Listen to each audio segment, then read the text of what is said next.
इसलिए हमारे यहां गैर जरूरी बहसें,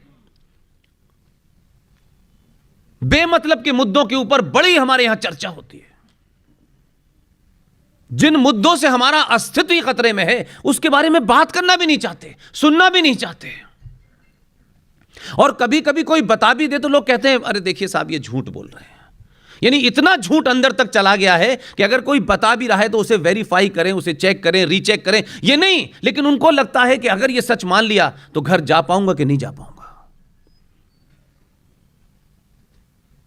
उन लोगों ने 1985 में कीमत मांगी, राजीव गांधी ने वक्फ प्रॉपर्टी बोर्ड में दोबारा से अमेंडमेंट कर दिया। वो अपने एजेंडे से एक मिनट के लिए नहीं हटे। उनको कभी गफलत नहीं हुई इस बात की। उन्होंने अपनी कीमत अपनी हैसियत से 1000 गुना ली।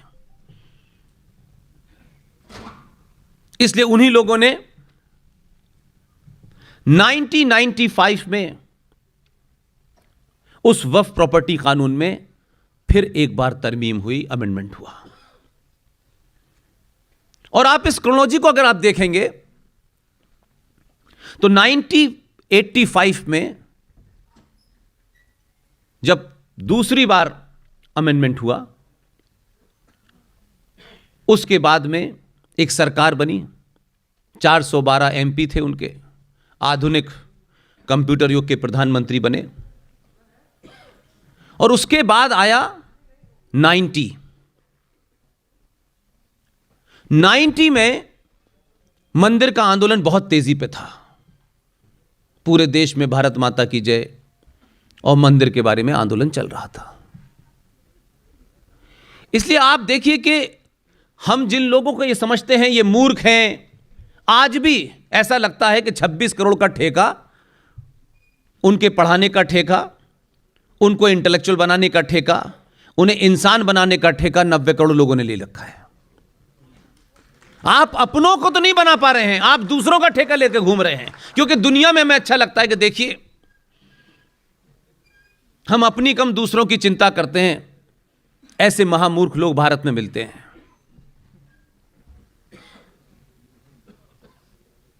90 के अंदर पीक पे था आपका मंदिर आंदोलन,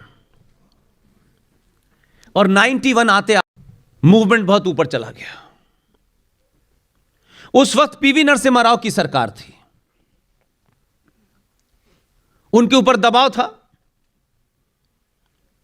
कि इस आंदोलन को कैसे रोका जाए।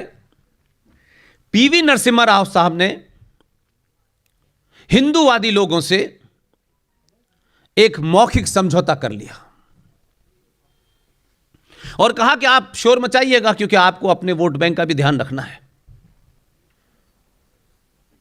अयोध्या को एक कानून बनाने से पहले उसे उस कानून से बाहर कर दिया और एक कानून बना भारत के अंदर, प्लेसेस ऑफ वर्शिप एक्ट 1991।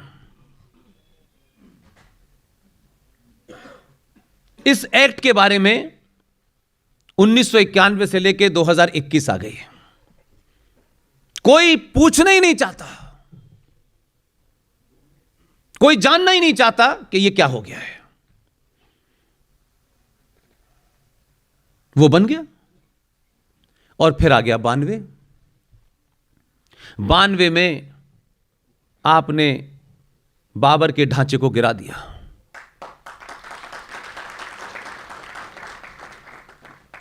उन्होंने बाबर के ढांचे के गिरने पे शोर भी मचाया, दंगे भी किए और उस सरकार के ऊपर इतना दबाव बनाया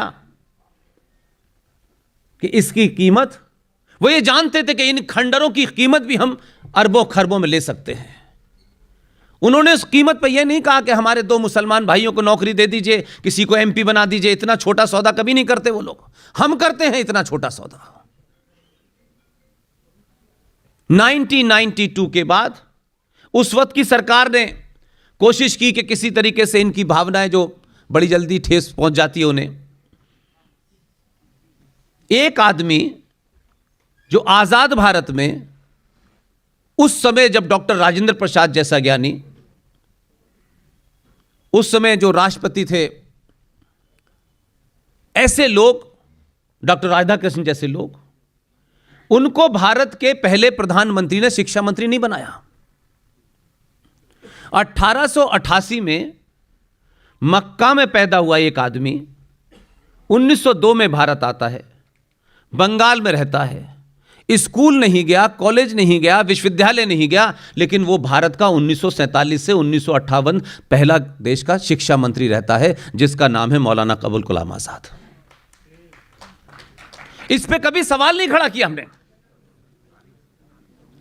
क्योंकि हम हमेशा अपनों पे उंगली उठाने में इसलिए आसानी करते हैं कि अपने के बारे में हमें पता है कि यह हमारे ऊपर हमला नहीं करेगा। तो 92 में फौरन रातों रात तय हुआ कि मुसलमानों की भावनाएं अगर ठेस पहुंच गई है तो मौलाना अबुल कलाम आजाद जो 1958 में मर गए हैं उनको भारत रत्न दे दिया जाए। रातों रात भारत रत्न दे दिया गया। लेकिन उन्होंने कहा नहीं, ये भारत रत्न देने से हमारी जो भावनाएं वो आहत जो हुई हैं वो समाप्त नहीं होंगी। 1993 में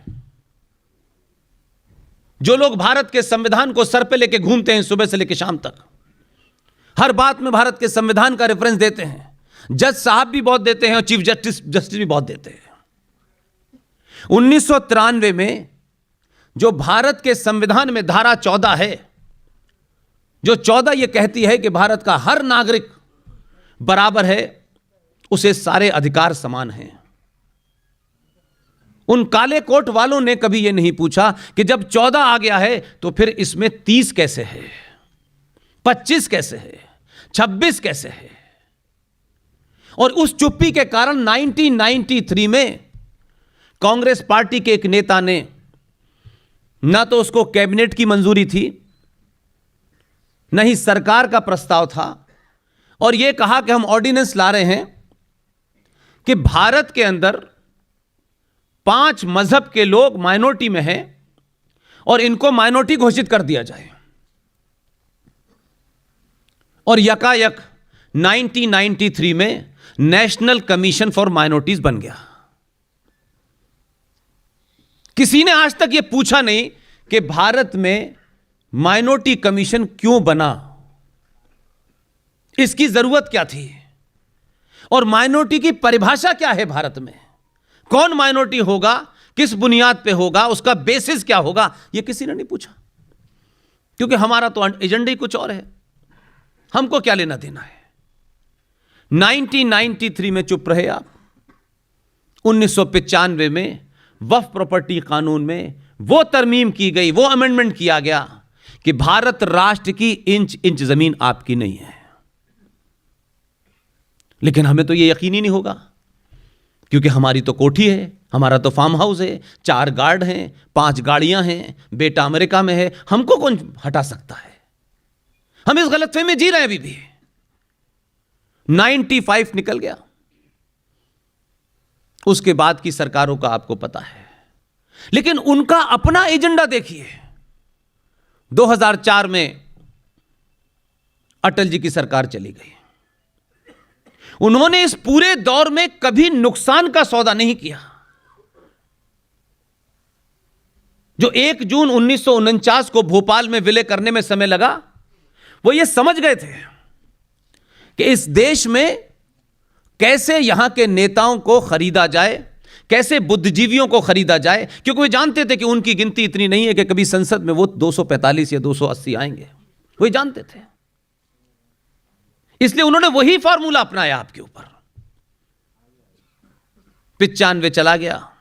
जैसे ही उनकी 2005 में सरकार आई, ये मैं आपको इसलिए सिस्टम समझा रहा हूं ताकि जब मैं बताऊं तो आप समझ सके कि मैं आपको क्या कहना चाहता हूं, क्योंकि ये सारे तथ्य हैं, इसमें कोई ओपिनियन नहीं है, ये फैक्ट है।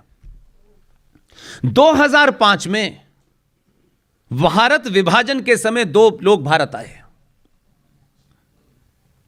एक पाकिस्तान के पंजाब प्रांत के डिस्ट्रिक्ट चकवाल से आए और एक लाहौर से आए। लाहौर वाले दिल्ली हाई कोर्ट के चीफ जस्टिस बने और चकवाल से आने वाले देश के प्रधानमंत्री मनमोहन सिंह बने। 1905 में justice Rajendra Sachar Delhi high court के चीफ जस्टिस रिटायर हो चुके थे। क्योंकि ऊपर वालों का एजेंडा था कि एक बार ये सरकार आ गई है अटल जी की, अब ये दोबारा ना आए, इसका परमानेंट इंतजाम करो। तो ना कैबिनेट का फैसला, न पार्लियामेंट का फैसला, यकायक यहां यह कहा गया कि भारत में मुसलमानों की आर्थिक स्थिति बहुत खराब है, बहुत दयनीय स्थिति है इनकी, इनके पास बिजनेस करने के भी पैसे नहीं है। लिहाजा एक सच्चर कमीशन नाम का फ्रॉड बना, जिसने यह अध्ययन करके दिया कि हिंदुस्तान में मुसलमान बहुत पिछड़े हुए हैं, हर जगह पिछड़े हुए हैं। पता नहीं कौन सा पैमाना था, किस इंची टेप से उन्होंने नापा कि मुसलमान पिछड़े हुए हैं। और 2006 में सच्चर कमीशन की रिपोर्ट दे भी गई, न राष्ट्रपति के साइन हुए, न कैबिनेट का फैसला, न पार्लियामेंट में उसे अप्रूवल हुआ, लेकिन सच्चर कमीशन की रिपोर्ट के तहत 5,500 करोड़ का आज की डेट में बजट है, जो शुद्ध रूप से मुसलमानों को दिया जा रहा है। क्यों उनको टैक्स फ्री लोन देना, सॉरी ब्याज फ्री लोन्स देना है, धड़ल्ले से दे रहे हैं। हम तब भी चुपचाप बैठे रहे, हम बोलते ही नहीं, और हमको लगता है कि सब काम सरकार करेगी। सरकारें भी 2014 के बाद से मुझे एहसास होता है कि अगर आपके लिए कोई काम सरकार कर भी दे तो आप फिर भी सड़कों पे निकल के उसका धन्यवाद नहीं करना चाहते। आप चाहते हैं ठीक है फेसबुक पे कर दिया, बड़ा एहसान कर दिया। क्या आपके अंदर इतनी कुंठा, इतनी इन्फीरियरिटी कॉम्प्लेक्स है कि आप अपने ही आदमी की तारीफ नहीं करना चाहते, क्योंकि कभी कोई सरनेम से चिंतित होने लगता है, कभी उसके इलाके से कोई चिंतित होने लगता है, कभी कोई उसकी वेशभूषा से चिंतित होने लगता है। आप चाहते क्या हैं? 900 साल के बाद भी आप इस स्थिति में आए हैं कि आप आज भी अपने मन की बात 900 साल के बाद कह पा रहे हैं। आपको हर एक का अनुमोदन क्यों चाहिए? मैं तिलक लगाऊं, मैं चोटी रखूं, मैं गेरुआ वस्त्र पहनूं, मैं रुद्राक्ष पहनूं, यह मेरी मर्जी है, इसका मुझे अनुमोदन किसी से नहीं कराना भाई, और भाईजान से तो बिल्कुल नहीं कराना।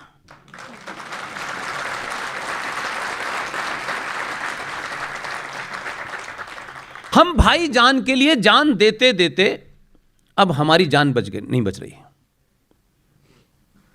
लिहाजा हम आज भी इस कोशिश में हैं कि हम जब तक किसी पार्टी के 2% के मेंबर नहीं बनेंगे, प्रवक्ता नहीं बनेंगे, तो पार्टी के लिए अगर पार्टी के द्वारा उस सरकार ने कोई बड़ा काम कर दिया है तो मंचों से खड़े होकर के बिना लालच के उसकी तारीफ करने में भी झिझकते हैं। इसलिए कोई भी आदमी जो सत्ता के शीर्ष पे बैठेगा, क्योंकि वहां की कॉम्प्लेक्स सिचुएशन को हम नहीं जानते, हम 5 से 6 लोगों का परिवार दिन से ढंग से चला नहीं पाते, लेकिन देश के प्रधानमंत्री को सुबह उठने से लेके रात के सोने तक 20-25 एडवाइस जरूर दे देते हैं। यह काम अभी क्यों नहीं किया?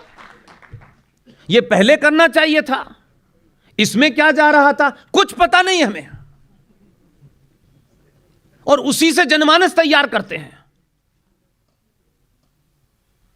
इसलिए आज का सबसे बड़ा संकट यह है कि वो भी ये जानता है कि मैं भी इसी समाज से निकला हूं, इसलिए उसको साइकोलॉजी पता है। लेकिन अब अगर ये जो ऐतिहासिक क्षण है, ये जो चंद साल हैं आपके सामने, इन सालों में मैं पब्लिकली कहता हूं, ना हम 47 में थे, ना 1950 में थे, ना अंबेडकर को देखा, ना पटेल को देखा, ना नेहरू को देखा, और गांधी को देखना नहीं चाहते थे हम। लेकिन इस सब के बावजूद भी आज भी आपको और मुझे एक क्षण मिला है, एक लम्हा है। ये बहुत दिन तक नहीं रहने वाला। हम सोचेंगे नहीं, अब तो राम राज आ गया है, एक आदमी बैठा दिया है, अब वही सब कुछ करेगा। शाम को गृह मंत्री हमारा दरवाजा खटखटाएगा, पूछेगा आप लोग ठीक ठाक सो रहे हैं, मैं जाऊं? ये लम्हा हर दिन कम हो रहा है, ये क्षण बहुत कम है। इसलिए इस गफलत में मत रहिए कि अब तो बस हम ही हम हैं। आपने 900 साल के बाद अपनी सामूहिक शक्ति का प्रदर्शन पहली बार किया है, और अगर आप गलती से इसमें गफलत में पैदा हो गए तो ध्यान रखिए कि आपका शत्रु आपकी इस क्षमता के खिलाफ किस हथियार को इस्तेमाल करना है वो वापस लेके आएगा। इसलिए इसका ध्यान रखिए। अब तक आपकी सामूहिक शक्ति का लोगों ने प्रदर्शन देखा ही नहीं था, क्योंकि आप यादव थे, ठाकुर थे, बनिया थे, ब्राह्मण थे, ऊंचे थे, नीचे थे, दलित थे, सब कुछ थे, लेकिन आप सनातनी हिंदू नहीं थे।